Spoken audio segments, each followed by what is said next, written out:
Welcome back to Edge Order presented by FanDuel. I'm Alex Moretto, joined here today by no one.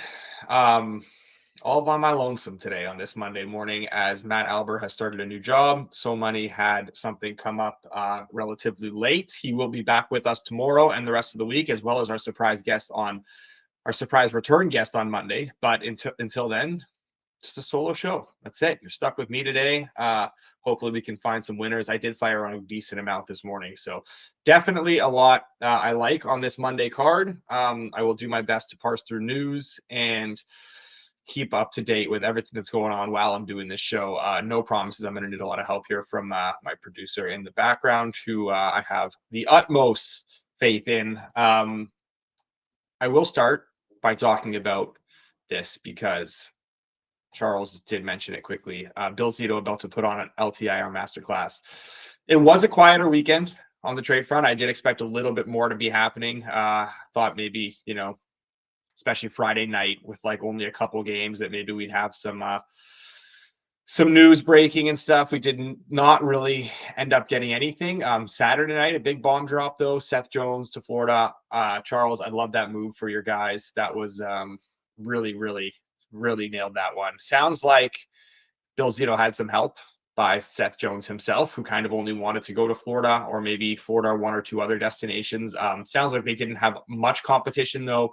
Good job on him on getting that done and not impacting their roster at all for this season, at least. Obviously Spencer Knight, could be a very good goalie and he could pan out for the Blackhawks and be something that maybe they regret. But like obviously with Luongo and the goaltending team they have in place, they're pretty comfortable that they all have no issues finding Bobrovsky's successor at one point. Does this hurt them maybe a little bit in the division race? I don't know. Adding Seth Jones on the back end is massive. And the reason I say that is because backup goalies down the stretch will matter. You're not going to want to overwork Bobrovsky and like get into the playoffs with him playing 80% of their or 85% of their remaining games. That's not the best way to go about this. So like Driedger, who has struggled in the AHL this year, maybe you're looking at a situation like Tampa had at one point since before Johansson decided that he was good. Maybe you're looking at a situation where Driedger is like borderline unplayable and, cost them some points down the stretch. And maybe that makes the difference between them finishing first or second in the Atlantic. Opens the door for Toronto, opens the door for Tampa. I don't know. We'll see. But like Seth Jones in there playing 19, 20 minutes a night. He's probably going to be asked to play. Just a fantastic pickup there. That's really his sweet spot. He probably doesn't need to be playing 24, 25 minutes a night on a bad pairing with the bad partner. Just the perfect situation for him here. Going to get power play time, going to get penalty kill time, I'd imagine. Obviously, Florida has some very good penalty killers on the back end, so probably not as much penalty kill time as he got in Chicago, but definitely he's practicing right now this morning on PP2. Just having to be able to preserve him a little bit and not rely on him for 24 minutes and just being able to play him 19 minutes or so, that's going to be just so huge, and the impact he's going to make at both ends. I love that move for them. Now Toronto and Tampa, they gotta respond, because that was a clear statement of intent from this Panthers team, and I'd imagine they're not done yet, because yes, you have that LTIR space now, and it's going to be very fascinating to see how they handle it. All right. We do have a bunch of games and stuff to get to tonight. Vladar to Florida would be interesting. I watched Charles. Obviously, I'm assuming you watched that game as well, being a Panthers fan. I don't know how many people sat around on Saturday afternoon watching Panthers Flames, but Vladar with maybe one of the best goaltending performances I've ever seen. At one point, the shots were 34-9, and he had made 8-9 highlight reel saves, and it was 1-0 still. He was unbelievable. So yeah, that would be a nice backup. That would be a decent pickup. I'd imagine they do have something up their sleeve still. They have the room, they have the space to do it. Just you don't want to go into the last 25-ish games with Chris Driedger as your backup. I just don't think that's gonna go well, and I think that's going to cost them some important points down the stretch. But at least for now, doesn't really matter for the sake of tonight, because I don't expect Driedger to be in there tonight when they take on the Lightning. We will get to all those games. Yeah, I did also bury this as well from Hal. Jack Hughes hurt. What a surprise. I do think that he plays a very soft game. Yes, I agree for sure. That being said, it's not I mean, that was a pretty tough collision. That was he got blasted, and apologies for derailing this for a split second, but there was a MLB lineup that just came out, and I'm trying to juggle about 7 different things, and I am betting the Los Angeles Angels right now. Los Angeles Angels, good to, let's say, first official bet of the day, which we will not track here, but Los Angeles Angels minus 145. Just bet that offshore. I'll probably add a couple more Angels positions here, but yeah, like that one. Okay, yeah, so that's a big loss. We'll see how long Hughes is out for. Obviously, like right now, you look at the way Columbus is winning too, and putting the pressure all of a sudden on like finishing top 3 in the division here. Not much cushion for the Devils, just 4 points up on Columbus with 2 more games played. So Jackets have 2 games in hand. They win both those games. All of a sudden, they are tied. The Devils would still have the advantage in regulation and overtime wins, but still it's getting pretty tight there for the Devils, who just haven't been able to really stay healthy. Columbus putting the pressure on. Going to be interesting to see how that plays out, because all of a sudden the top 3 spot for the Devils isn't even in play necessarily, and then that becomes potentially a tougher first round matchup for the winner of the Atlantic. If it's like you're all of a sudden drawing the Devils in the first round and they're starting to get healthy, maybe they do put Hughes on LTIR, put that money to good use, add like a couple decent players. Yeah, a lot at stake. Things are about to get pretty exciting down the stretch here in the NHL, especially this week as we head into the trade deadline. Before we get into that, puckheads, the NHL playoffs are right around the corner, and FanDuel is bringing you the best bets on the ice. Get in the lab when you make your same-game parlay by checking out FanDuel's player performance pages that track stats and averages all of your favorite players. Once you know who's cooking, add shots on goal, points, assists, or even goalie saves to your SGP. Miss puck drop? You can still tap in with live same-game parlay and period-specific player props. Right now, new customers can kick with $150 in bonus bets if your bet wins. Just place any $5 bet and you'll get $150 in bonus bets if your bet wins. Download FanDuel Sportsbook and make every moment more. Please play responsibly. Must be 21 plus and present in select states, or 18 plus and present in DC, or 19 plus and physically located in Ontario. Bonus issued as non-withdrawable bonus bets, which expire 7 days after receipt. Restrictions apply. See terms at sportsbook.fanduel.com. Gambling problem? Call 1-866-531-2600 or visit connexontario.ca. Call 1-800-GAMBLER or visit fanduel.com/RG. Call 1-888-789-7777 or visit ccpg.org/chat in Connecticut or visit mdgamblinghelp.org in Maryland. Hope is here, and visit gamblinghelplinema.org or call 800-327-5050 for 24/7 support in Massachusetts, or call 1-877-8-HOPE-NY or text HOPE-NY in New York. Okay, this is difficult. I gotta say, the solo show. Not even doing the solo show. I don't mind doing the solo show. You guys are like super active in the chat. It makes it easier for me just throwing things out there that we can talk about. But trying to follow NHL news, MLB news, keep an eye on the market, keep an eye on the odds screen, keep an eye on the chat, and follow along with everything we have to get through today is extremely difficult. So, going to do my best here to parse through everything. We will jump into tonight's games, and we will start, I believe, I said pull my FanDuel screen up here. The first game that we will start with is the Sens Caps game. Before I get into that, Charles, what would a return for Armia and Jake Evans be that makes you happy? If I'm packaging them together, I'd want a first. Doesn't necessarily have to be in this year's draft. I'd be okay with next year's draft because this isn't the deepest draft anyways. Not sure what Florida has available here. I wouldn't mind like maybe even a roster player. I'm at a point where, like, honestly, if I'm the Habs, I know it doesn't make sense to lose guys for nothing. That's not what you want to do. But they have so many picks stockpiled right now that adding a third like just doesn't really do it for me. I don't really care. I mean, I know you'd rather add a third than lose them for nothing, but at the same time, like, if we can just stay competitive down the stretch and play some fun hockey, reward the team a little bit, and end up, maybe you do end up losing 1 or 2 of these guys for free, but you don't pick up a third. I don't care. If you get a second for Evans, move them. If you get a second for Armia, move them. I'm on board with that. But I'm not in the camp of like just take what you can get and you absolutely have to sell them no matter what you can get. Just take the best possible offer. I'm very much in the I would rather stand pat if you're not going to get what you want and try and stay in this playoff race a little bit. That's all. that's kind of where I am here. So, okay, Sens Caps, Caps plus 120. Sens plus 126 in Washington. Caps minus 152. Total of 5.5. Minus 115 to the over. Minus 105 to the under on FanDuel. I do have at least one bet in this game. Potentially two at one point. I haven't made the second yet, but yeah, obviously these games are extremely important for Ottawa in the thick of the race. So like, even though Allmark has started all three since the break, I'm pretty confident that we will get him again here. Honestly, the Sens team was pathetic against the Sharks. They had no business winning that game on Saturday. It was pretty embarrassing. They've been relatively dog shit since the break, and for a few games before it too. Honestly, they have not played good hockey in a while. Now, I have absolutely nothing tangible to hang this statement on, but I do like them tonight. Pinto, Tkachuk, Norris, obviously all returned Saturday for that Sharks game.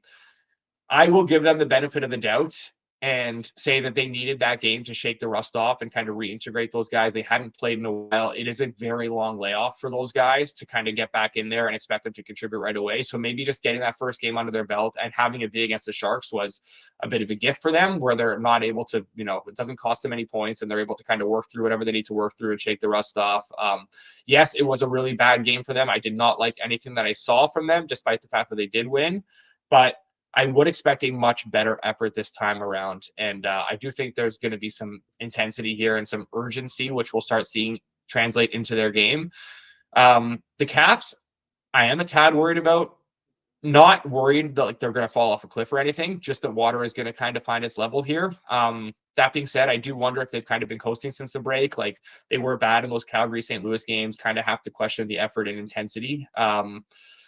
But like, did they give a shit at the same time? I don't know, because the Oilers and Lightning's games were much higher profile games. Obviously, they split those. They did not win both of them. They did beat an Oilers team that has been struggling. They did lose to a Tampa team that's been sailing, but their underlying numbers were better in those games. So it is possible it's a question of them kind of elevating when they need to. And that begs the question, like, what sort of effort do we get here against the Sens? What do the Sens elicit from them? I think it's a matter of effort. I do think their play is just dipping in general from the Caps. That's just a little bit of like a smaller, caveat I wanted to just add. But I do think that it's more just like their game isn't quite where they want it to be right now. I think there was a lot of value on the Sens of these earlier numbers. I still think there's some value on the Sens even after a bit of the buyback. I'm good with this to right around plus 125, which is definitely widely available. 125 or better on the Caps. I am good with, on the Sens. I am good with tonight.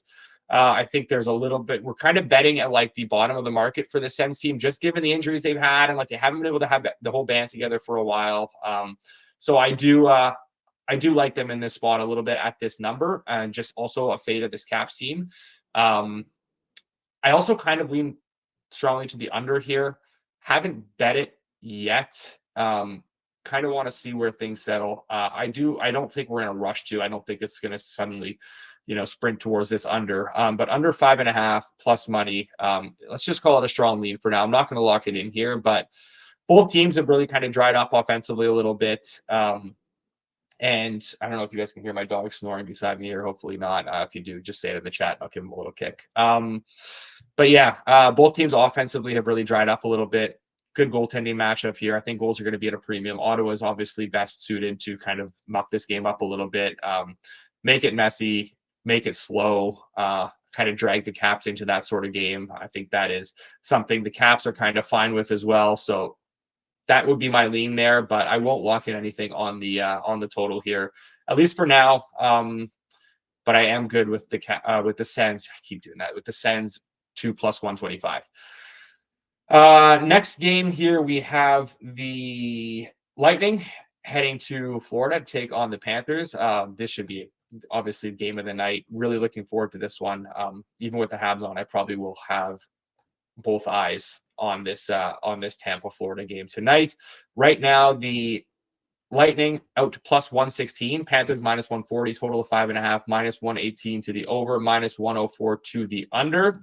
There are better Tampa numbers out there. There has been a little bit of buyback already. This has been, we've seen some two-way action on this one. Early numbers were early numbers were a bit more shaded towards Florida. There was some early opener buy on Tampa. Tampa got bet down close to like just around like a flat plus 100, plus 105. Tampa money has come in all morning. Florida money has come in all morning. Bet them out to like minus 140s, mid 140s. And now we're seeing some buyback again on Tampa. I am part of this buyback on Tampa. I think getting the Lightning at plus 122, I'm seeing there's plus 120 is widely available. I think all of that is fine by me. I would play this at plus 120, no problem. But yeah, let's say plus 122. We can lock that in at, which is a good number. This is purely a numbers play. That's really what this boils down to. This is not a fade of Tampa. This is not a, oh my God, I'm going to do this all day. This is not a fade of Florida in any way, shape, or form. I do very much like this Florida team. They are playing really good hockey right now. It simply boils down to the fact that the gap between these two teams is not as big as this number suggests, even with Florida having home ice here. And no Tkachuk being significant. Obviously, Seth Jones integrating into the lineup. I would expect it to take a little bit of time to get, fully accustomed to this system and this team, and to fully have his impact felt. Won't necessarily happen right away. It's strictly just price dependent here. I had earlier numbers that it was later last night or earlier this morning, I would have probably just sat this one out and had nothing. But given the Florida money that's come through now, I think that's opened an opportunity to buy on Tampa here, a Tampa team that's playing great hockey and has shown an ability to elevate their game and play great on the road against these very, very good teams. Maybe a bit of a goaltending edge here for Tampa as well.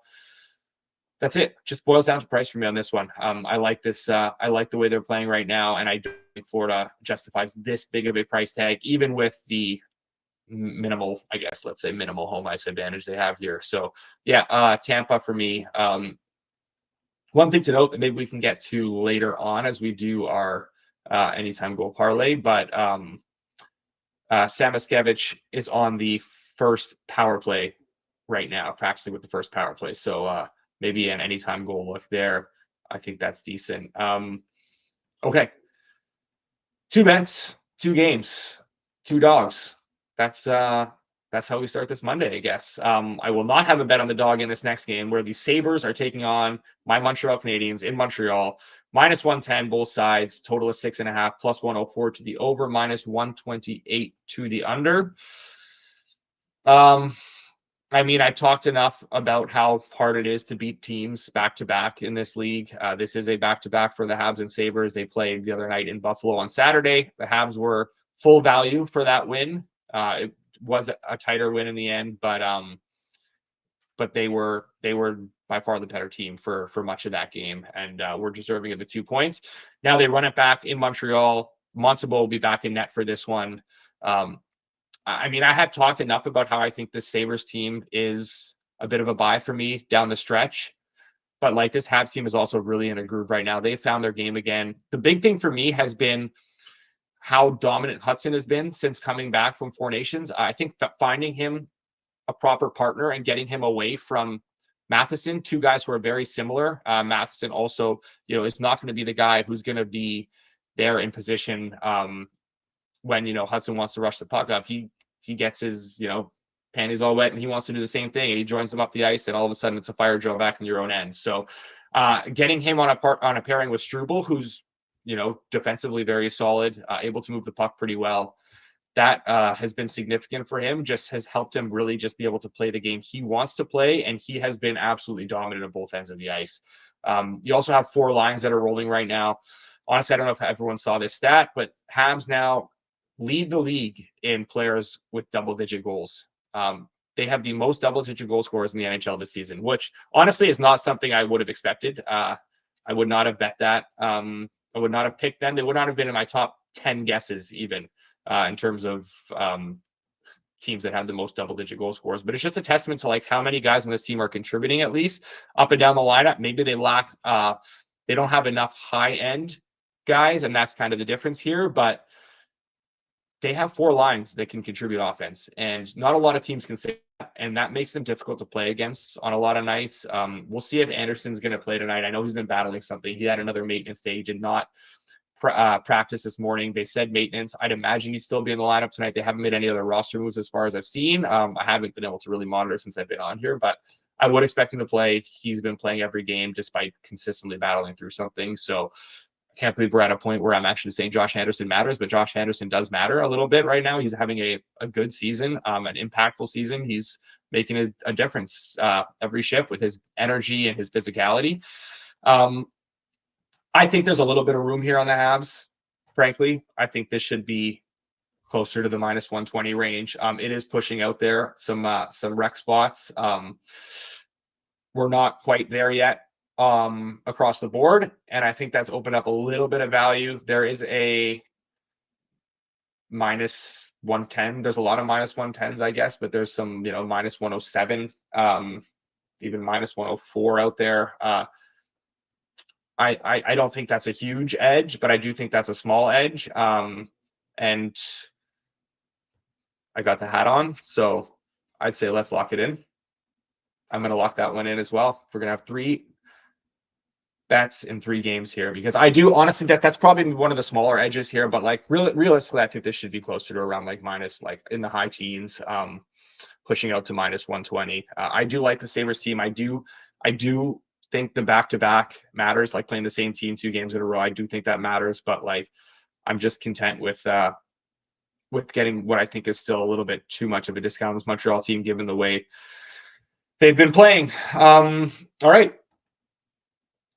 3 bets: Sens, Lightning, Habs. And I have another one in this next game as well, where the Isles are heading to MSG to take on the Rangers. Isles minus 102 on FanDuel, Rangers minus 118, total of 5.5, minus 134 to the over, plus 110 to the under. We did just see this game the other day. I do not think this game on, when was it? I think it was Thursday last week.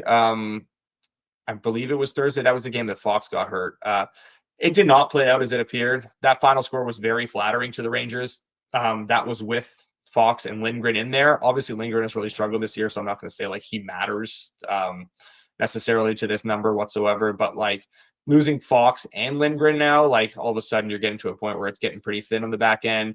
I know they handled the Preds last night. This Preds team is absolutely dog shit. They are terrible. I don't think, honestly, I credit a win over the Preds about as much as I do a win over the Sharks at this point in the season. Like they're that bad. I think they've completely given up. I don't know how Brunette is still employed to be behind the bench. Like it's just feels like they've fully waved in the white towel. So yeah, I don't really care about that win. I know the Rangers had a pretty good showing against the Leafs the other night, maybe deserved a little bit better, but that's just how the Leafs play. I don't think the Leafs necessarily needed to leave it all out there type of thing to win that game, which they did not. So obviously, the underlying numbers are going to be a little bit flattering to this Rangers team. I just think that they're a little bit more aware of the situation right now in New York in terms of the Rangers, where they're kind of looking ahead a bit to next season. I think they're sort of, flag poles planted, white flag raised. They're not really looking towards the playoffs. Obviously, if they can find a way in somehow, that would be great. But like, they're not as oblivious to the situation as I think this Islanders team is. The Islanders maybe still have some false hope, or at least they're refusing to pack it in. They're still battling. They're playing very good games. I feel, comfortable with the effort I'm going to get from them night in, night out. They deserved a lot better in that game the other night, and I think we get a response here. I know the Rangers saved Shesterkin for this one. Shesterkin was great in that Isles game last week, but I do expect a bit of a response here from this Islanders team that I still do think is very good and is bringing it night in, night out. I do feel pretty good that we get Sorokin here because, I'd imagine they'll have him going in, and maybe, every game is important. Everything's important at this point, but like playing the Jets tomorrow, it's less of a 4-point game than this is in the wild card race. And I know it feels weird to call this a 4-point game because like neither of these teams feel like actual legitimate threats right now for the wild card. That being said, the Isles have to view this as a 4-point game. They need to play catch up right now, and this is a big chance for them to do so, where they can they can pull within a point of this Rangers team with the game in hand and pull to, within 3 points of the Red Wings for that second wildcard spot. So significant one for them for sure. I do like the effort we'll get from them here. I think there's a little bit of room to still get on this Islanders team. There's plus money still available. I'd honestly bet this all the way out to minus 110. I do think there is a bit of a gap between these two teams right now, and I'm content getting basically all these prices that are available at current. The minus 102 at FanDuel is good. There's plus money out there. Yeah, I'm an Islanders tonight. Too bad we couldn't get Leboff on the show to break down this matchup, but nothing like fading the Rangers the first day without Albert. I feel very good about that. It is a good omen. All right, 4 bets in 4 games. That is not to play spoiler here, but I think that is where we cap it. Don't have a lot on these last 2 games. We will get to them both though still. Sharks taking on the Leafs in I believe this is the Amazon Prime game tonight. Sharks plus 285, Leafs minus 365, total of 6.5, plus 106 to the over, minus 130 to the under. I don't know what else to say about this Sharks team, about this Leafs team. I feel like I've talked about them both so much at this point. Even when San Jose plays better, and they have been on more than a couple occasions lately, they put in good effort against the Habs a few nights ago, good effort against the Sens on Saturday. Like, even when they're playing well, they still cannot win these games. It's just like they can't get saves, they can't bury their chances, like whatever. That's just kind of how it goes for bad teams. Everything has to basically fall perfectly for them to get a win. And things are just not falling perfectly because they just do not have it in any of the 3 phases right now. So really, really, even at big numbers, I know this isn't as big of a number as it maybe was at one point. There has been some Sharks money, I guess you can say, as this was out over plus 300 at one point. Once upon a time, it is not anymore. Yeah, the Leafs have been uninspiring in a lot of games, but like they've been okay. I don't think they've needed to leave it all out there either. I know I've been pretty critical of their performances on a lot of nights, but I think we're at a point where there's certain times, like against Pittsburgh yesterday, against the Rangers the other night, where like I'm not going to fault them for that. I don't think they need to leave it all out there. I don't think they need to bring their A game every single night to win games with the goaltending they're getting and the elite scoring they have up front. They're able to kind of coast at times. It is games like maybe the Carolina game or, some of the games against those top teams where they look pretty underwhelming and they've gotten results more often than not that maybe give me pause. But it's the games like these that they don't have to bring their A game to win them, nor should they really. They're more than capable of just, coasting through these and picking up the 2 points they need. And yeah, I would expect that to be the case again tonight here with Stolarz in net. I mean, I would need a massive number to back any Sharks goalie against Stolarz, basically, is what it boils down to at this point. There's no way I'd want to attack San Jose in this game. I know, Connor. Sharks reverse puck line. Yeah. No interest in that whatsoever. Content just sitting this one out. Also, I know I think the over's taking a little bit of money here. No, not really. I would disagree with that. I just can't trust San Jose to contribute to this total at all with Stolarz in net. But that being said, it's also not an under I'm looking to bet because I can easily see this getting a little silly, as like it did yesterday with the Leafs. I know Wall was not very good. Wall is basically, at this point, I think you'd have to say he's conceding the net. I don't know if former producer Zach is in the chat at all, but I'd be curious. Rob too. Rob's a Leafs fan here. I'd be curious to see, like, what would you put the line at Stolarz starting game 1? Minus 400 at this point. Obviously, a lot can change. There's injuries, and there's still like 20 something games left. But like at this point, I'd say minus 400 is even maybe too short. Like he feels like just a complete lock to start the first couple of games of whoever they play in the first round. This is basically turning into his crease, and Wall has had every chance to stay in that mix as they've gone back and forth, and Stolarz has just been more consistent and has been able to grab a stranglehold on it. So, okay, nothing in this game here. Kings, Blackhawks, last game of the night. yeah, this is another kind of ugly one. Kings minus 245, Blackhawks plus 198, total 5.5, minus 128 to the over, plus 104 to the under at 5.5. I mean, this is somehow, some way, probably about to get a lot worse for Chicago. Seth Jones was playing 24 minutes a night, power play 1, penalty kill 1.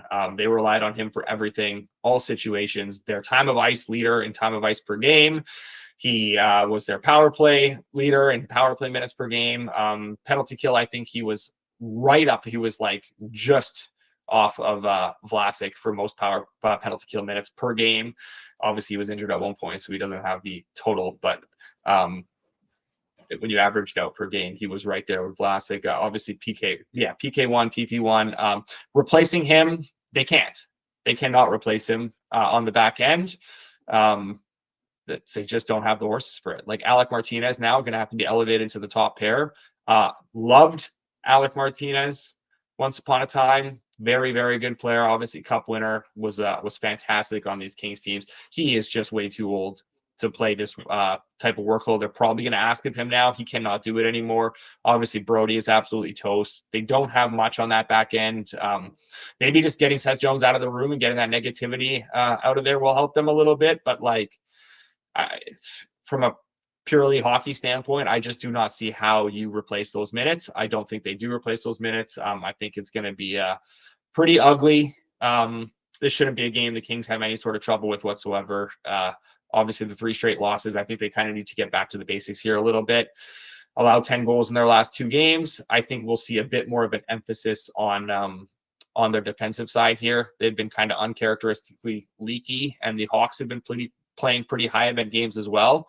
I think both things kind of turn a little bit here. I do lean towards the under, but not something I'm necessarily comfortable betting because, frankly, I have not seen it enough defensively from the Kings over the last little bit. And this Hawks team has been very bad. Offense cannot necessarily get going consistently, but when they do, they're able to put the puck in the net a little bit. Can they do it against this Kings team? They shouldn't, but like, I don't know. We'll see what kind of intensity the Kings bring here because they have dropped off a little bit defensively, and I need to see it before I'm going to be comfortable backing them or their unders at this point here. So nothing in that last game. Everyone, if you guys want to send your goal scores in the chat, we will. I already built a no goal parlay because I actually thought ahead and I did not want to have to do this on air. So I built a no goal parlay, which I feel very good about. I do want to build with you guys a anytime goal parlay. So send your goal scores in the chat. I do have a couple ideas of guys we can maybe use, but definitely send your guys here. I will recap the bets in the meantime. We have 4 bets tonight on the ice. Let me just pull them up. We've got the Sens plus 128, the Lightning plus 122, Islanders plus 100, Habs minus 107. 4 sides tonight. 4 sides on the ice. Sens plus 128. I would go down to like plus 125-ish, which is widely available. Not a ton of room, I'd say, there, just because it's already been kind of bought. Lightning, I think there's some more room. Plus 115, I would go down to pretty comfortably, which is, I don't even think you can get worse than that at this point. I think the worst numbers out there are like plus 116. I'm seeing a very sharp number on FanDuel. Islanders plus 100, probably out to like around minus 110 there. And Habs minus 107, probably just out to like minus 110. Just not much room on that one there. So the 4 bets for tonight, we will get into, we'll start with the no goal parlay here because it's already built. And so it gives people a little bit more time to post your anytime goal scores. The no goal parlay tonight, I'm sorry, Jordan. We start with Connor Bedard. Connor Bedard minus 320. Mika Zibanejad as a little tribute to Albert here on his first day at his new job. Mika Zibanejad, no goal. Dylan Strome, no goal. Plus 125. There we go. I feel good about this one. I like this one. We did have a no goal last week. I want to be transparent. We did have a no goal last week that lost. The one leg did lose. It was the Matthew Nyes leg that immediately after the show, the lines were tweeted out by Mark Masters, and Nyes was bumped right back up to the first line. He was on the third line for a while, and yeah, he got bumped up. Too bad that news did not come out while we were on air, because we obviously would not have locked that in. Was not a good one, and it did not age well. So hopefully we can get it back here. In the meantime, let's build a anytime goal parlay. Okay, bunch of suggestions here. I'm going to go through. Amazon Prime parlay, Willie anytime goal plus tarps off interview. I do like that. Also, I'm down to put Nylander in there with the Prime. He was in the Prime documentary last year. Extremely narrative-y, but like could be point night against the Sharks. That's the type of game where I would expect Nylander to really grab a couple. Obviously, coming off that OT goal, he is a streaky scorer. So, let's buy into the streak. Let's say the streak is starting here. Plus 125 on FanDuel. That is the best number in market too. So I'm down for that. We will start off with a Nylander. Then Rich says Fiala or Fogle. Fiala plus 150. Don't hate that at all. Fogle is plus 280. Also a really good number there on FanDuel. Let me just pull something up here. Fogle playing line 3 though here with Deneau and Moore on PP2. Obviously the price is indicative of that though, but yeah, I'll go with Fiala. We'll go with Fiala. Let's add Fiala in there. Fiala and Nylander, I like that. Plus 125 for Nylander, plus 150 for Fiala. Mario Ferraro. Oh boy. All right. Well, we already have Nylander, so I don't think we can do that. He was plus 1,900 on FanDuel. Daniel, if he scores tonight, I will start off tomorrow's show by shouting you out. That is a promise. You have my word. He is not in our anytime goal scorer parlay, but if he scores tonight, you are the lead tomorrow. Charles says Hagel, which I'm very down for, given Hagel or Point. Okay, let's see. Let me see the numbers here. Hagel plus 210. There is slightly better out there, but only at one spot.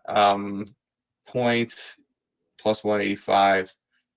It's a good number as well. I'm trying to think of how they will match up these lines here. I'd imagine they'll try and get the point line out, not against Barkov as much as they can. And mind you, they'll probably try and get Cirelli out there to shut. Yeah, they'll probably try and get Cirelli out there, Cirelli and Hagel to shut down the Barkov, Reinhart, Verhaeghe line as much as they can. Obviously, they don't have the ability to control the matchups, whereas Florida will try and probably get Barkov out there against Point. Should be a fun chess match to see how that plays out. But let's add Point. Let's do Point for this one. Point plus 185.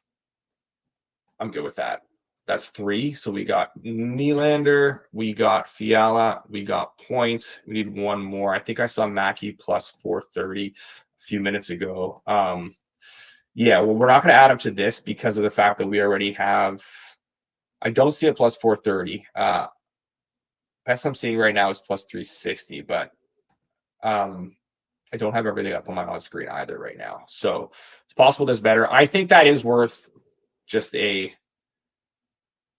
simple like side bet, like not necessarily into the parlay because we have Point in there, but I would just bet that independently, because obviously getting PP one time with the guys that he's out there with, I think that warrants a look at a big number. For ROI, now that Albert has been DFA, yeah, I have high hopes for our record down the stretch. We might have to set some over-unders here on what we can finish at ROI wise the rest of the season. Phil Deneau revenge game. We already have Fiala in there. I also love how this is considered a revenge game when, like, I don't even know how many games Deneau actually played for the Hawks, and it was obviously a long time ago. I know Jordan's obviously joking. He played 32 games for Chicago over 2 seasons before being traded to Montreal. I know the trade. If anyone in the chat gets this, I would be extremely impressed without looking it up. Phil Deneau was traded to Montreal as part of a package. who went the other way? You guys know who Montreal traded to Chicago? Chicago was adding, obviously they were a cup contender at the time. They were adding for the at the deadline. And there were two guys, I believe, that went to Chicago in that trade. If anyone in the chat, I will say it after, but if anyone in the chat can get it, I would be extremely impressed. I'm sure Jordan probably will. All right, we need one more guy here, I think, in this parlay. There were some other suggestions. Suzuki plus 185. He's on fire right now. Suzuki plus 180, even 210 at FanDuel. Suzuki, let me just pull up his thing here. But yeah, Suzuki is on fire right now. He has now got points in 4 straight, 3 goals and 6 assists, 9 points in 4 games since coming back from 4 Nations. Maybe being, spurned by Canada has sparked him on. I'm down for that. Let's add Suzuki in there. Let's add Suzuki as the 4th, because I see the other suggestion Grit's made is McMichael, and we do have a sense bet. I'm sure Sam would co-sign on that McMichael one though, but I'm going to add Suzuki in as the 4th one here. So let's do that. That is the 4-leg anytime goal parlay for tonight. William Nylander, Kevin Fiala, Braden Point, and Nick Suzuki, 48.69 plus 48.69. That's a nice number. 4 good players. Honestly, this is one of the better ones we put together. I feel pretty good about this. Is that good? That is good. That is good. Okay. I'll wrap it up. I will recap the best bets one more time quickly here, and then no one has posted the trade, the Phil Deneau trade at all. I don't think it's necessarily because no one knows it. I think it's because no one gives a shit, maybe. But I will give the answer to that in a sec. In the meantime, yeah, recapping the bets for tonight. Sens plus 128, Lightning plus 122, Islanders plus 100. Habs minus 107. We have the no goal parlay, which is Connor Bedard, Mika Zibanejad, and Dylan Strome. And then we have the anytime goal parlay, which is William Nylander, Kevin Fiala, Braden Point, and I already forgot Nick Suzuki. All right. Yes, Jordan Thomas Fleischman was one of them. It was Dale Weiss was the other one. Dale Weiss was the other guy who was traded in that deal. It was for, I think, Deneau and a second-round pick. And the second-round pick, I can't remember who the second-round pick ended up being, but it was someone who was of use to the Habs. Someone who ended up becoming pretty decent. Like it was highway robbery. Dale Weiss, though, I love Dale Weiss in Montreal. They called him Dutch Gretzky. He scored some massive overtime playoff goals. Including the double overtime one in game 1 against the Lightning in like 2016, 2015. Oh man, those Habs teams were fun. Those Habs teams were really fun. All right, that's it. Thank you for bearing with me today for a solo show. That was easier than I was anticipating. Probably missed a bunch of baseball lineups in the meantime and some bets as a result, but that's okay. Take the good with the bad. Good card tonight. 4 bets, couple parlays, and some good hockey to watch. We will be back tomorrow, myself and So Money. And then Wednesday, don't forget, we have a returning guest, a big guest, someone you are all very, very familiar with if you watch any of the Hammer content. So looking forward to the next couple of days here on Edgework. This should be the only solo show for the week. I promise you will get some other faces on here. All right, that'll do it. Appreciate everyone for tuning in. If you can, subscribe. Honestly, let's show Rob up here. Rob gets a lot of engagement for his pizza buffet and stuff like that. Let's get some likes up on this one. Share this, let's comment, whatever. This is the NHL's response to pizza buffet, and I want to show them up a little bit here. I think we have a lot of views to go to do that, but yeah, anything you can do definitely helps. That'll do it for today. Myself and So Money back tomorrow at 10:30 a.m. Eastern time. As always, appreciate everyone for tuning in today. Till then, enjoy the games tonight and good luck on your bets.